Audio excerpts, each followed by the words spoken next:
CBSE से जुड़े विवाद को लेकर देश भर में बहस तेज हो गई है। आखिर छात्रों के भविष्य से जुड़े इस मुद्दे पर जिम्मेदारी किसकी है? पूरी खबर कोशी वॉइस पर।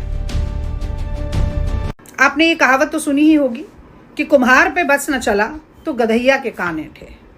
तो मोदी सरकार ने सीबीएसई के इस पूरे प्रकरण में यही किया है। सीबीएसई के डायरेक्टर का सचिव का तबादला हो जाता है, ट्रांसफर हो जाता है, और OSM on screen marking system की प्रोक्योरमेंट प्रणाली की तफ्तीश जांच पड़ताल करने के लिए एक सदस्यीय कमेटी बना दी जाती है। यानी कि मोदी सरकार ने एक व्यक्ति का चयन किया, वही जांच पड़ताल करेगा और वही रिपोर्ट सबमिट कर देगा। मतलब कि शिक्षा मंत्रालय ने, मोदी जी ने गलती भी मानी और दोषी को सजा भी नहीं दी। क्यों नहीं दी? मोदी जी के आपको समझ नहीं आ रहा है कि the buck doesn't stop with the CBSE, the buck stops with Mr Dharmendra Pradhan, the education minister of this country, the MHRD. और ये तमाम सवाल जो सामने खड़े हो रहे हैं, जो देश के जेनजी ने, जो सीबीएसई के होनहार छात्रों ने पूरे देश के सामने लाकर रख दिए हैं कि ओएसएम की तैयारी नहीं थी, ट्रेनिंग नहीं थी, तो इतनी जल्दबाजी में लागू क्यों किया गया?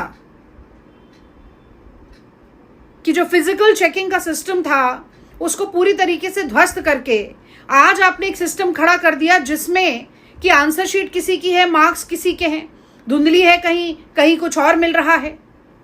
कि कोएम्ट जैसी भ्रष्ट ब्लैकलिस्टेड कंपनी को नियम बदलकर टेंडर दे दिया गया। ये सारे सवाल और इन सवालों की जिम्मेदारी जवाब देने की धर्मेंद्र प्रधान की है, और आप धर्मेंद्र प्रधान को बचाने का काम कर रहे हैं, गलत कर रहे हैं। और मैं ये भी कहना चाहती हूं कि देश के नेता प्रतिपक्ष राहुल गांधी जी और उनके साथ साथ एनएसयूआई और यूथ कांग्रेस ने भी सीबीएसई के छात्रों के साथ, नीट के अभ्यर्थियों के साथ कदम से कदम, कंधे से कंधा मिलाकर संघर्ष किया। जेनजी को भी बधाई देना चाहती हूँ। सार्थक सिद्धांत जैसे तमाम वो होनहार बच्चे जो डरे नहीं मोदी सरकार से, और मोदी सरकार की शिक्षा मंत्रालय की सीबीएसई की कलई पूरी तरीके से खोलकर देश की जनता के सामने रख दिया। मैं बधाई देती हूँ। आज बहुत ही सुंदर ट्वीट किया राहुल जी ने। सार्थक सिद्धांत से मिलने के बाद उन्होंने कहा, सार्थक अपने सिद्धांतों पर अडिग रहना, और ये पूरी जेनजी के लिए मैसेज है।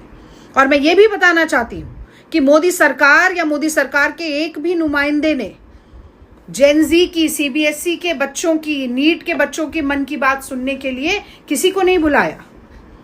Parliament standing committee of education को चेयर कर रहे